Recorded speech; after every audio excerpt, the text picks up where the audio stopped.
Hey everyone, I am thrilled to bring you my interview with Dr. Julie Buckner, author of The Secret Mind, Unlock the Power of Your Dreams to Transform Your Life. I have long suspected that dreams are an untapped powerhouse of healing potential.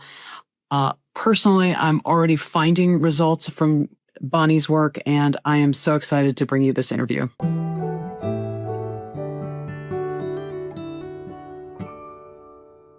Hello, everyone, and welcome to this episode of Next Level Healing. I'm your host, Dr. Tara Perry, and joining me today is Bonnie Buckner. She is the author of The Secret Mind, Unlock the Power of Your Dreams and Transform Your Life. Bonnie has been teaching dreaming and imagery to individuals and organizations around the world for over 20 years. She has brought this information to such diverse fields as leadership, government, the performing and creative arts, and academia. You can also read her work on her contributor blog, The Secret Mind for Psychology Today. Welcome, Bonnie. Thank you so much. Thanks for having me.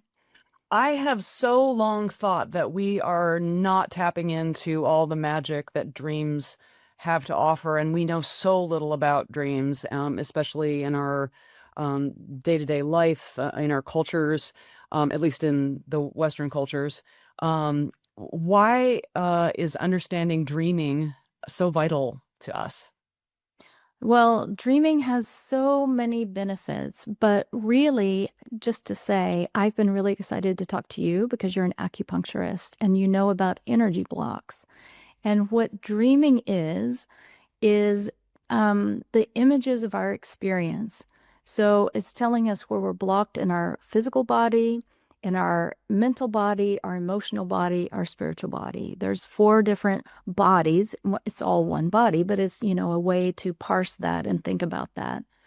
So if I have a particular block in me, it also, dreaming, by the way, shows us our potentials, the health that we can grow that's existent in us, the courage we can come forward with, or the new idea, or the inner knowing, or our creativity. But I personally think that the dreaming work is very much the image sort of component to acupuncture. You go in, you feel something, you put a needle in it. I put my finger on an image that somebody has that's unresolved or that's showing me a block. And that image is directly corresponding to energy in the body that is showing itself as an image. And when you work with that image, it unblocks. I love that you're saying this. And as a corollary to that, the thing that I've been finding the most transformative is helping people find their blocks in their subconscious mind. And I've seen people get over the craziest things so quickly and so elegantly and so easily. Many times people who have done all the Western stuff, the medications, the therapy, and just by finding out what that thing is that was hidden in the subconscious mind. And that's why I'm so excited about having you here today, because that's just so transformative. So in the opening of your book, you have a very, very clear, wonderful example of a test where they took a circle and had children say, would you tell us about that test? You can explain it better than I can. Yeah, it's just an example of one of a kind of test used to measure creativity. And it's a simple circle. And when you put that in front of elementary school kids, they come up with somewhere around average 90 unique answers. They don't see it as a circle. They see a manhole cover with like a tiger jumping out of it, or they see the porthole on a ship, or they see the top of a fence pole, or any number of super creative and interesting things. It's just a jumping off point. And then that number drops precipitously as we age in high school, and then down to adults, where there's an average of 2 unique answers per group, which is a circle. Or if I happen to draw it in blue, maybe it's a blue circle. We suddenly go from this imaginative way of thinking to a very linear, literal way of thinking.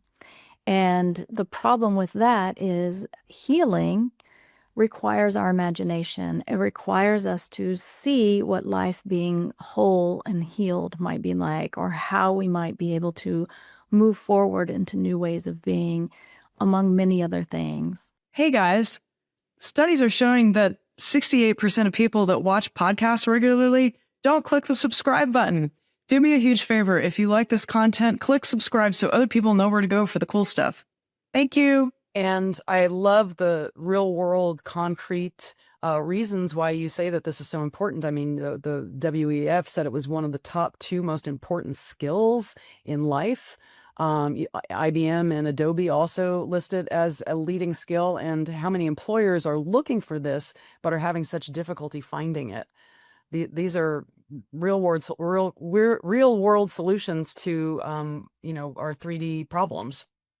Yeah, I mean, I was just reading an article in The Guardian. A pilot was talking about how much difficulty he has today flying, knowing the carbon footprint that that has, and how much, as a boy, he knew he wanted to be a pilot. He loves flying. He loves what it opens up for people. And as he was talking it through, he said, real changes are possible now. It's not having to even think about and this kind of thing, but we can also think about. And he said, but basically, we do have certain things we can do today, but what we need is, ready, the imagination to reimagine the systems around air travel and the things that we have in place right now. And we can make it so much more clean and a better system of transport for everybody.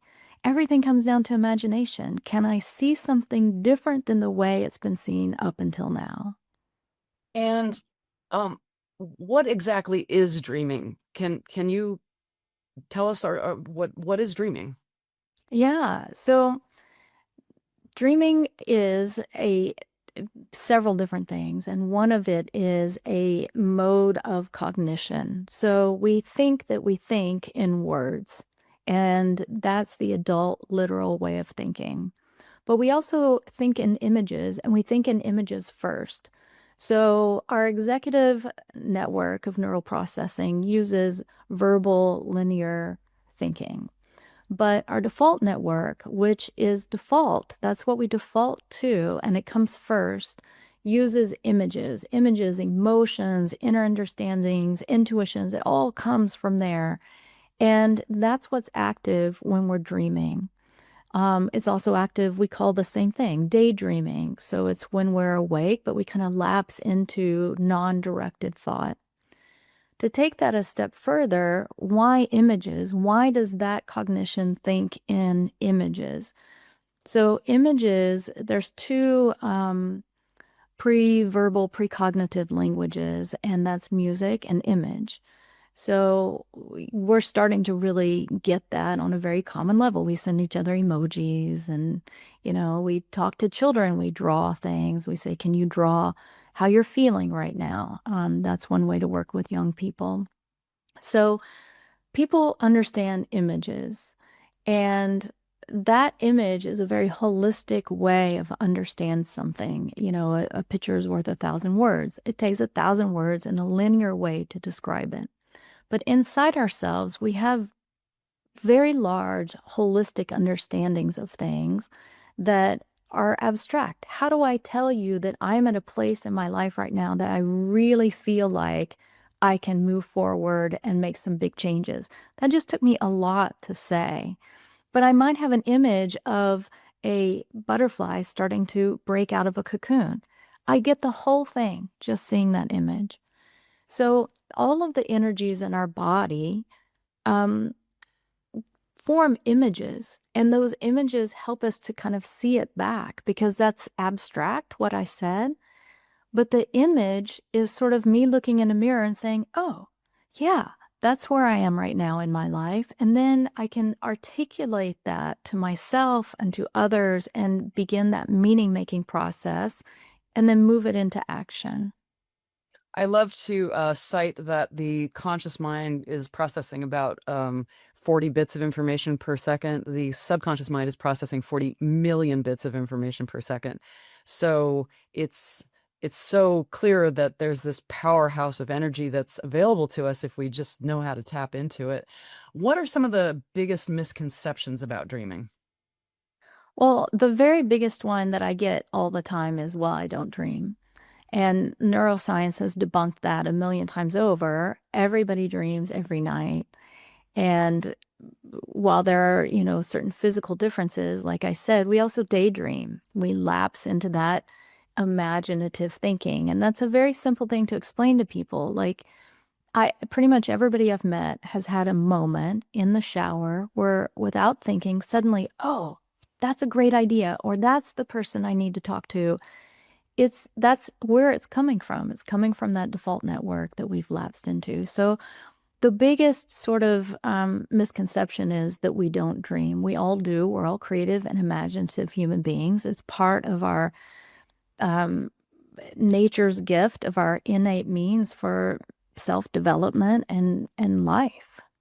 You mentioned that people that came into the study and commented that they didn't dream, they'd go home and they'd dream. So it was just really having the seed planted that it's, having the awareness of it. Did I get that right? Yeah, we just need a little jolt, So anybody doing sleep research will just, tell yourself you're going to remember a dream. Or I tell people, get a journal and write on the first blank page, tonight I will have a clear dream and remember. And then remember to write it down. Where we throw ourselves such a block is grabbing the phone immediately upon waking up or running downstairs to start the coffee. Just 2 minutes, 3 minutes, stay in bed, kind of let your mind wander and reflect back on the images, and you'll be able to capture them and write them down. I know in your book, it seems like you recommend writing them down. Sometimes I find it easier to just grab a recorder and speak it, because you're in that twilighty state. Sometimes if I try to read my handwriting in that state, it's pretty unreadable.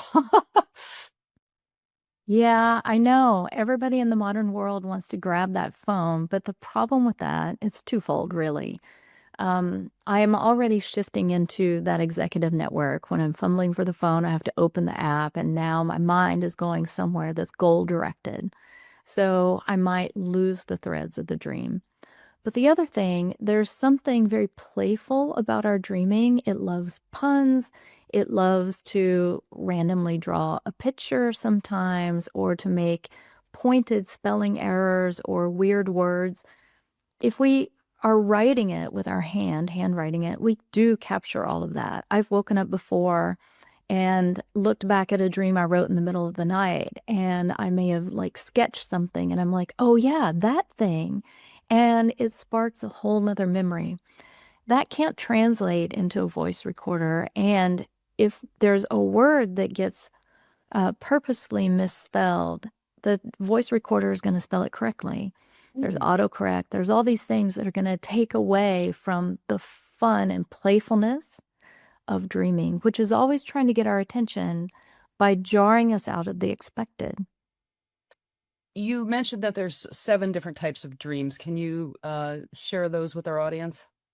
Yeah, so this comes from a long lineage of understanding how inner insight works that dates back to the 13th century. And I learned it from Dr. Catherine Schoenberg, who's one of the students of Colette Albuquerque-Muscat, who sort of modernized all this. And one of the things that Catherine brought to the work is sort of thinking about categories of dreams and different kinds of dreams. And so when you look at them, they sound like they're a ladder, but we're always moving. And so at one end of the ladder is the nightmare.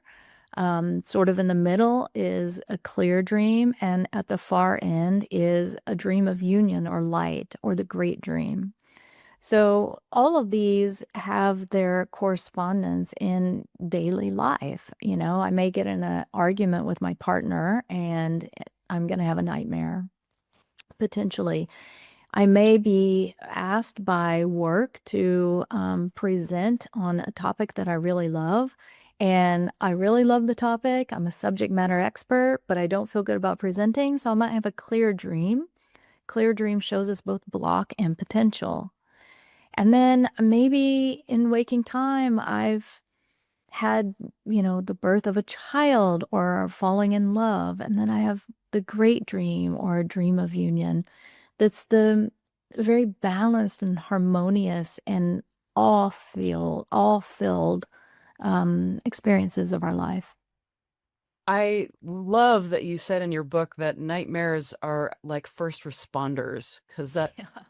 yeah, it takes it out of the, oh my God, this is my enemy. I have to fight it. I have to conquer it, into, oh, maybe I need to hear what it has to say. Can you expand on that? Yeah, absolutely. I mean, we all have moments where we feel angry or irritated, or we get challenged by something and we feel fear. That's what makes us human, and it's completely natural. What sort of is the game changer is if we decide to do something with that. So if we stay stuck in that energy, then we cause a lot of problems. We act out, we pull ourselves back and don't move forward and stagnate our energy. There's all kinds of things that we do if we don't move it. So a nightmare is really the first responder showing us, hey, you got super angry today and you're sitting on it. Or look, you're afraid in this moment and you're allowing it to, you're sitting on that. You're holding yourself back. You know, as physical beings, we are, and living beings, we are energy, and that energy needs to be always flowing. So if I have some kind of an emotion like fear, I'm pulling that in and I'm holding it back. And I might hold it so long that I stagnate that energy. And as we know in nature, anything stagnant is not good. You know, stagnant water smells bad. So for health, we need to always be flowing. And anger is just an example of sharpening, concentrating that energy, which is too much. The body also doesn't like too much, it likes just right. So nightmares show us in an image, usually very intense. So we wake up to the fact that we have a thing. If we deal with it right away, it dissipates. And that is so in line with Chinese medicine, and the idea of blockages. And I mean, I've seen people just address those emotional issues that were hindering them and recover from some really significant problems physically. So, big fan of that. Um, so, goodness, what do I want to go into next? I love the quote you have from the second century rabbi, that a dream that has not been examined is like a letter not being opened. Yeah. You know, we're kind of circling around something here, which is you were talking earlier about Western science, and then sort of opposed to that, someone addressing an emotional issue within themselves. And we live in a society, a certain modern time, that we've become very, very separated from our own experience of our own physical body and our own internal reflective body and self. And just being able to reconnect with that is already a healing response. Many of us know, we know when we're not feeling great, and we can take a step right then and there. And we often, that's a place where we begin to um, make these little separations from ourselves, because then we tell ourselves, well, but I need to go, you know, make this big presentation, or I need to, and we're not really listening to our body, and we become habituated to not listen to our body and the needs of our body. And the same goes for our potentials. You know, we are a mystery. As much as science would like us to think that everything is figured out, it's so not. And we have so many, as humanity in general and as an individual human being, places in ourselves and things about what we know and what might be possible that we have yet to scratch the surface on. Part of that because of age. If I'm, you know, 30, I have only lived X amount. If I'm 50, I'm in a whole new chapter. There's a whole new way of approaching life. So there's always something new for us to discover. But if we're separating from our body's going to be poking us saying, hey, by the way, why don't you try this out? Or, you know, you've been doing the same thing for X number of years. Try this. If we're not taking the time, we're not listening to our body, we're not connecting to our body, we not only miss the physical things, but we also miss that mystery that can move us in totally new directions. I love the way you also say to verbalize what's actually going on in the dream, because that can bring it to a whole new level of awareness. Can you share an example of that? Because I've tried it myself, and it's really amazing how it can go from being kind of confusing, like this stuff was going on in my dream and I didn't really understand it. And then when you verbalize it, you're like, oh, that makes, well, actually, I'll give you one example. Yeah. I had one, this was years ago, and a friend of mine who is quite good with dream interpretation.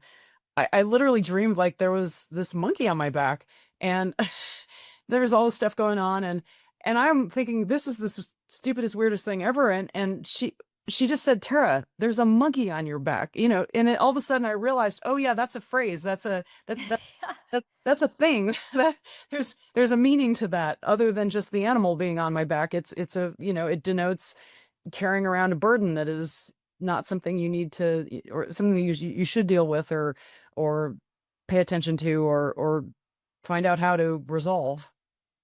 Yeah, and that's the thing. We use language like that all the time. And if we actually stop in waking time even and pay attention to these phrases that we're using, these sayings, and really just stop, like your friend made you stop and say, why did I just tell a friend that there's a monkey on my back? Well, if you look inside, that's the image you're working with too. And you're just saying that image to the person. So then, this is part of the things that I wanted this book to do, is to show people that you can enter from your dreams and change your waking time. You can learn dreaming to enter in your waking time and shift, like it's an infinity loop. But I'll give you an example, because this happens to me all the time in dreaming classes. We'll choose a dreamer whose dream we're going to work on. And the first step is the person reads the dream out loud. And then sometimes they start giggling when they're reading the dream out loud. And they're like, I already know what a direction you guys are going to take this dream in, because now I'm listening to myself. So we worked on a person's dream recently who was in the waiting room of a veterinary hospital and stirring coffee. Like, I'm in a waiting room, but I got to wake up about something. And someone comes in with this really small, strange, doesn't look like anything else animal. And when the vet comes in, this animal leaps all the way across this huge, long room. And she, the dreamer, is shocked that this little thing can jump so far.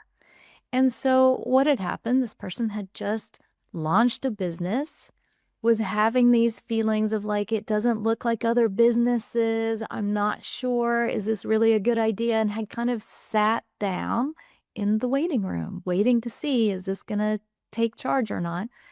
And she realized, I got to take charge. If I want this business to be great, I got to leave. I got to make it happen and go in all in. That's great. I love that story. You yourself made a big transition in your life as a result of dreaming. Can you tell us about that?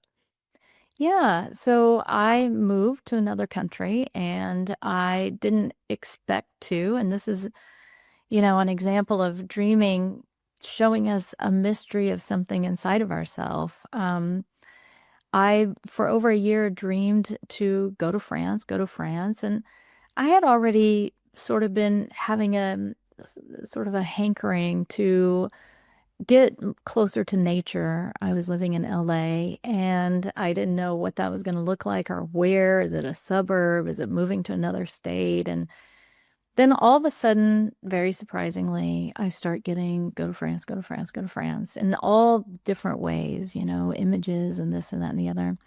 And so I did. I went on this big dreaming journey, and it's a whole thing. It took over a year and I kept getting confirmations. And I do want to say that too.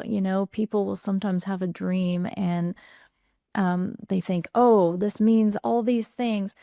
Also, just kind of sit on it. If it's a big life decision, wait for some confirmations, because whatever you're really dreaming in that moment, in your inner life, you'll have night dreams that will come at it from different angles so that you can um, understand that big move for yourself in a more grounded way, let's say.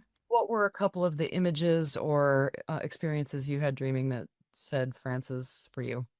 Yeah, so I had a dream that moved very, very fast. And, you know, the thing about this, I will tell you, this dream as an experience was a very awe-inspiring, very mystical, spiritual experience. And then the telling of it, because it's linear, is not going to capture that. But I was flying very fast over an ocean, and it was nighttime. And on the horizon, there was this giant sort of celestial event, like the images that are coming back from Hubble with all the colors of the violets and the purples and the pinks.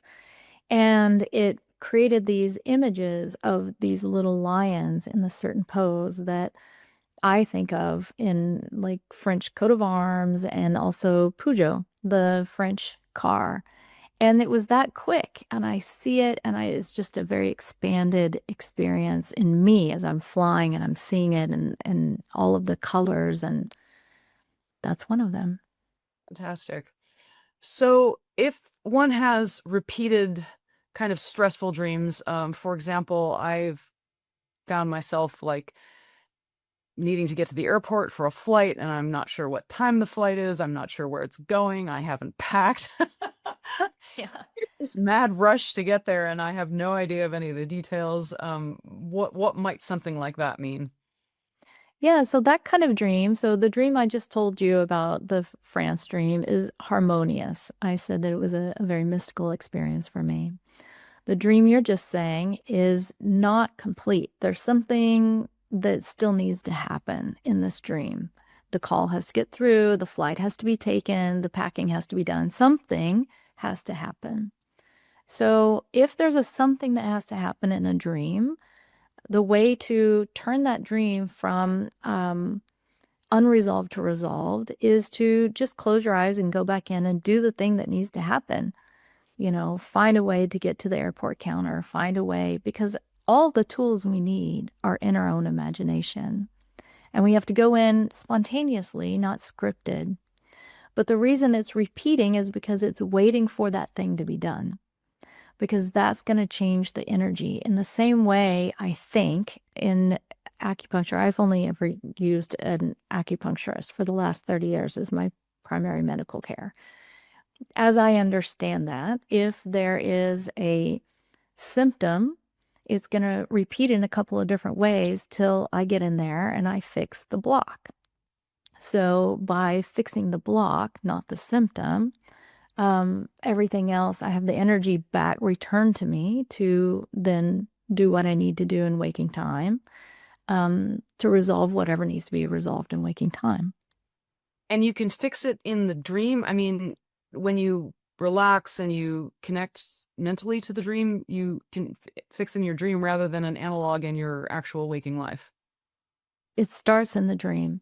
In the same way that that needle unblocks that energy so that the rest of the healing can occur, I got to fix that block in my dream, and then I'll know what to do in my waking time. It'll bring all that energy back to me, and I'll know exactly what I need to do.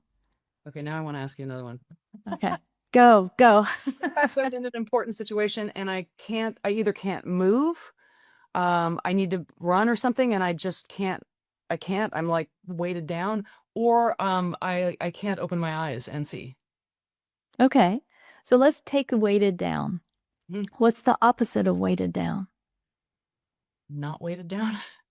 Yeah, light. Yeah. So I can go back into the dream, drop the weights, and go. And when we do that, all of the images are going to shift. So let's go back to cognitive and neuroscience for a moment, because the cognitive psychologists got this before neuroscience saw it on fMRI. Images are blueprint for action. I cannot go to the store unless I have an image in my mind, store, and then I'm going to walk to the car, I'm going to get in the car, I'm going to go. So if in my mind's eye, the image I have is not completing something or being too heavy, I can change that image, drop the weight, and then I'm light. Now I open my eyes, and because I'm light, I can do whatever I need to do in waking time. That's fascinating. What tools do you have for people? I know I've obviously got your book here, The Secret Mind, but what other tools do you have that people can engage with you, learn more about this? So you can come to I have two websites. One is bonniebuckner.com, and there's a little pop-up with some 3 steps just to get you started on your dreaming journey. You can download that, get going. We have classes on Institute for Dreaming and Imagery.com. There's classes throughout the year. You can find practitioners who do this work one-on-one. So there's a lot of different ways to engage with us. I'm so fascinated with it because I just feel like I know, was it Einstein that would fall asleep and he would have keys in his hand and a metal plate? And was it Einstein or Edison, one of those inventors? And I think it was Edison. that was a way they would allow themselves to have better access to this immense subconscious mind that I am finding repeatedly is magic for helping people break free of the blockages. The subconscious mind is just so incredibly powerful. What caused you in your life to devote yourself to dreams? Actually, it was a series of dreams and an idea that came from that I was having as a child. I was having nightmares every night, and there was one sunny morning where I sat down to think about it. And as a kid, I went through these different thoughts of like, well, I'll just never sleep again, because that's how kids think about things. And then it just hit me in this sort of flash. Oh, no, I have to sleep. So I have to figure out what to do with my nightmares. And oh, that's what I'm going to do here, like here, as in my life. And I'm going to teach other people to do that. So that was always in the back of my head. I did other things, looking at how images move people, working in entertainment for a while, worked in politics for a while. And then I went back and got my PhD in psychology. And around that same time, I had met the person who taught me this way of looking at dreams. And yeah. How far back does the history of dreaming and records of it and studying it go? It goes as far back as humans. There's this really great researcher, Kelly Buckley, who has written about how cave paintings were part of the dreaming of societies, and that government, concepts of, religion, not spirituality. Spirituality isn't a concept, but religion, how to formalize it, how to imagine it, how to talk about it, that they came from dreaming. And anthropologists talk a lot about different indigenous groups who continue certain dreaming traditions. Hugh Brody has a lot of wonderful books about that. And, there's been some dreams in Canada among some different peoples that have been used in court as evidence because these people keep their geographic and tribal territory records in the dream world, and they access it together when they go to sleep, and then they come out and they draw what they've seen, and they all have seen the same thing in their dreaming. Oh my goodness, that's incredible. Yeah. Um, so what about lucid dreaming? Yeah, everybody loves lucid dreaming because it's such an amazing experience. And my goal is to get people to be lucid in their dreaming and in their waking time. And to be lucid to, awake to experience, and to know that difference. I'm dreaming and I can do anything. That's sort of a lucid dream experience, but it's also great to be awake and say, I'm awake and I'm also dreaming and imaginative, and I can solve problems and do things. So lucid dreaming is a moment where the extra level of presence comes in, and that little phrase I just said, I'm dreaming and I can do anything, for all of your listeners, remember that phrase, and the next time you have a lucid dream, use that phrase and do something interesting with the dream. Don't just be a passive recipient of that experience, but do something with it, because that expands us and what's possible. Perceptual geography and also neuroscience talks about the physical experience of something, including dreams. When we wake up, that physical experience has expanded who we are. We have shifted. So if I'm learning in dreams, I can have the experience of soaring, because a lot of people fly in a lucid dream, the experience of soaring. Then that also becomes a set point reality in me. So when I wake up, if I'm living something in my life and I feel low, I've had an experience of soaring.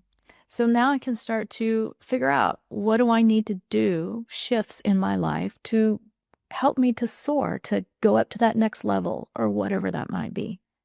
What would you say to somebody that is very frightened of their dreams and wakes up exhausted or just it's very unpleasant?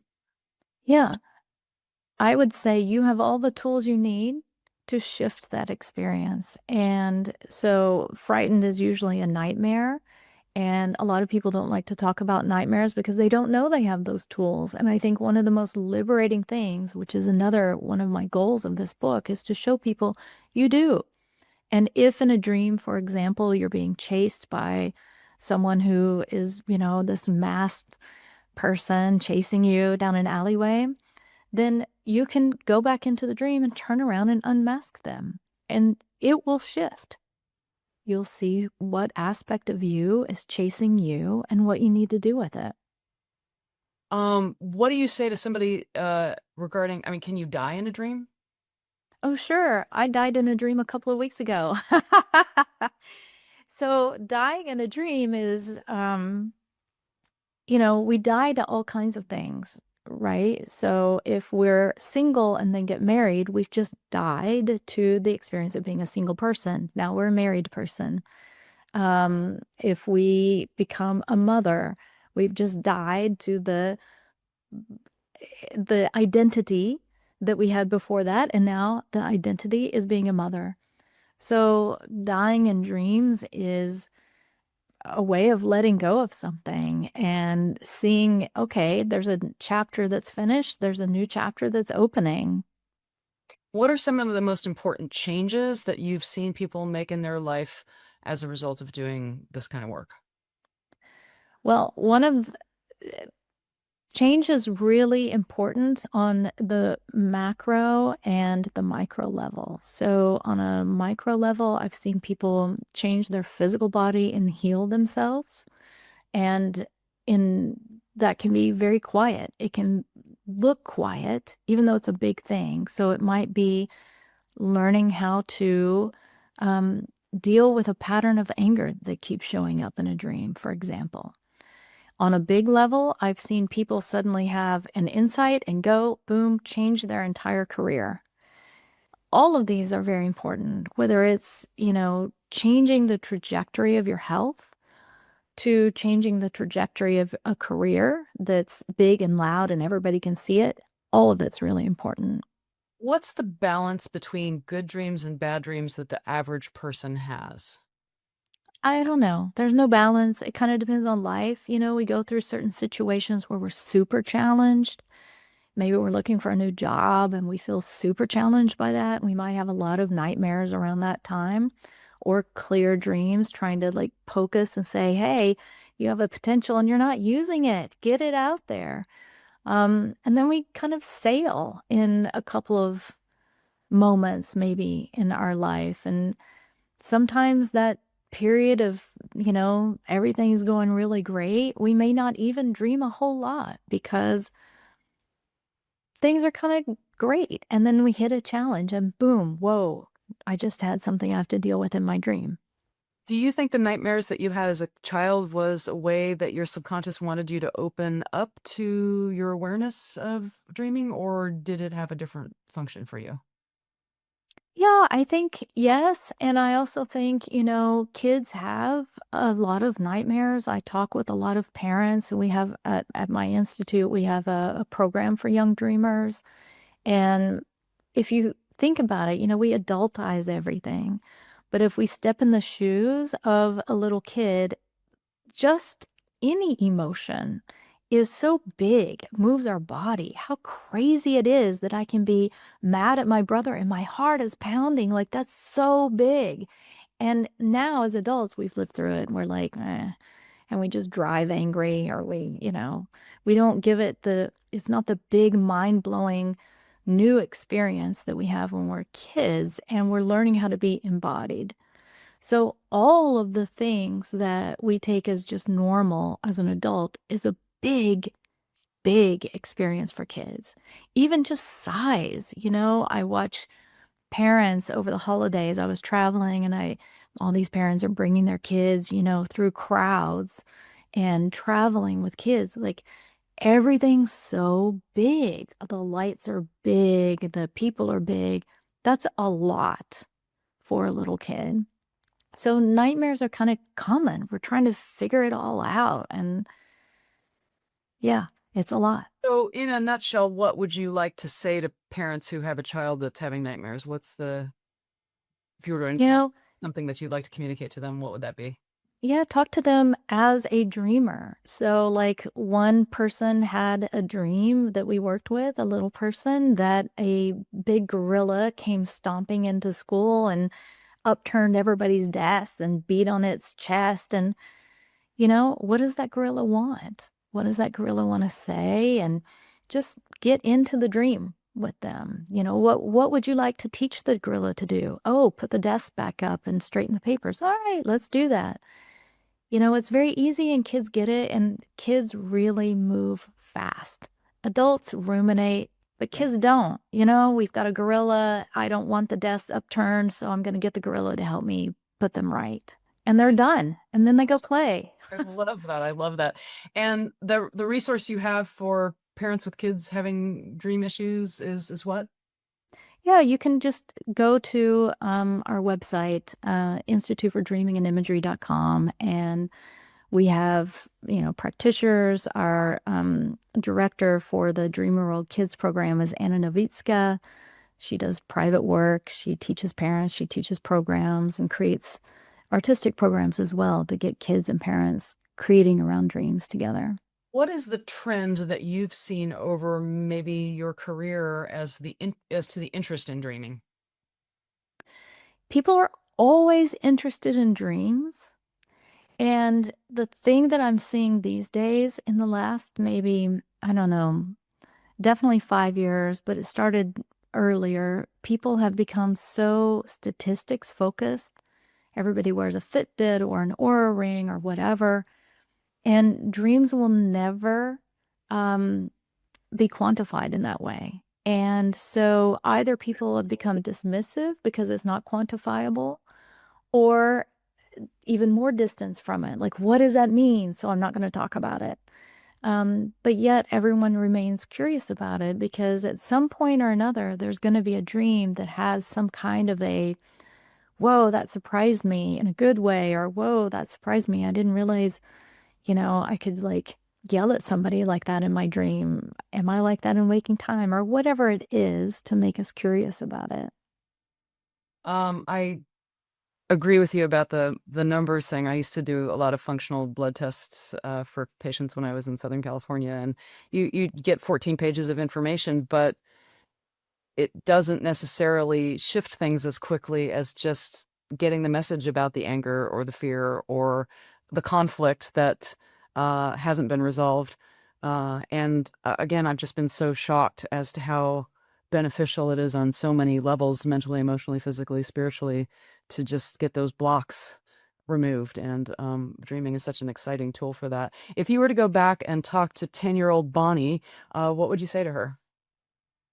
Just keep having fun. And, my dad actually, I would say what my dad said to me, which is dreaming can be worked on with people in many different ways. It can be through their passions. It can be through actual night dreams. So explore your passions and find the dreaming language that fits you, which I've done. And what are some ways that one can prompt themselves as they're going to sleep? You had mentioned, hey, please give me a clear dream that I remember.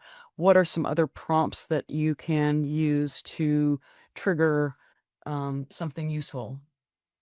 Yeah, it doesn't even have to be complicated. Just tonight, I will have a clear dream and remember is enough. It's really all about intention.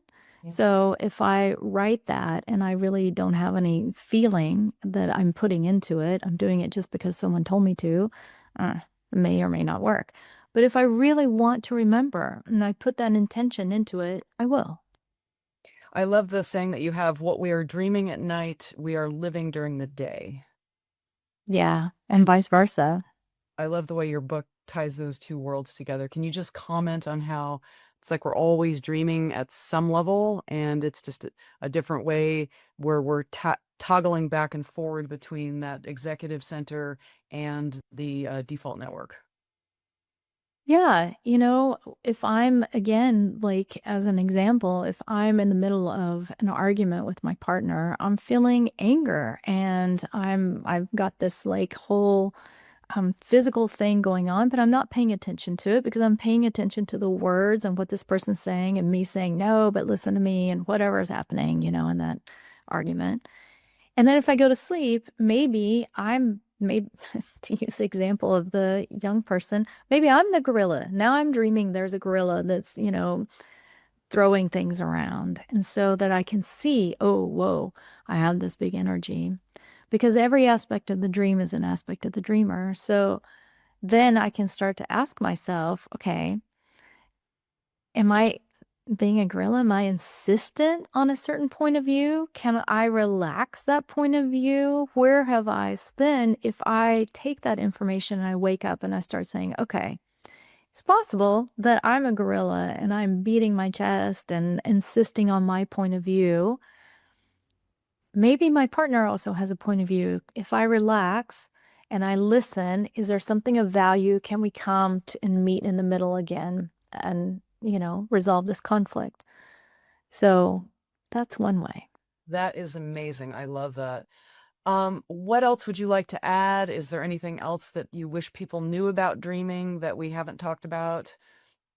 I just wish people dreamed more. I mean, just on a very basic level, whether you go through the meaning making process or not, to dream and have that moment of reconnecting to your inner self already has health benefits because it opens our mind to things that are more possible. We have strange images and dreams, and we wake up and we're like, wow. And there's research about awe and wonder and the health benefits of that and the way it changes not only somatic symptoms, but also just gives us a more general sense of well-being. So just get curious. That's what I'd like to say. Since humans do have such a huge drop off between seeing that circle as 90 different things when you're in kindergarten to, maybe one or two stupid little things as you're an adult, and the connection between creativity and success, and being able to see solutions in your life, are there any creativity exercises that you recommend that enhance dreaming? I mean, the first thing is to write down your dreams. And that seems like the world's most simple thing, but I can't even begin to tell you how that is my way of taking someone's temperature because this is what comes back. Oh, I didn't want to write that down because, and then I hear all the judgments. I thought it was stupid. It wasn't really important. It wasn't fully a dream. I was embarrassed. Like just the act of learning to write down everything and that we have going on inside of ourselves expands us. It helps us to see where we're judging all that negative self-talk. And if we can move past that and just see things for what they are, we've already shifted something. I love it, and I'm very intrigued, and I'm looking forward to learning more. Bonnie, thank you so much for being here on Next Level Healing. Folks, share this with anybody that could use this information. Give us a like, give us a subscribe. Check out Bonnie's work at bonniebuckner.com. That's BonnieBuckner.com. And then the other one is the Institute for Dreaming and Imagery.com. Perfect. Yeah. And are you on any other Instagram or anything? Yeah, we're on Instagram, dreamwithiidi, or bonniebuckner.com. So just spell out DOT on Instagram. Fantastic. Okay, folks, we'll see you on the next episode of Next Level Healing. Thank you so much for joining us. Thank you.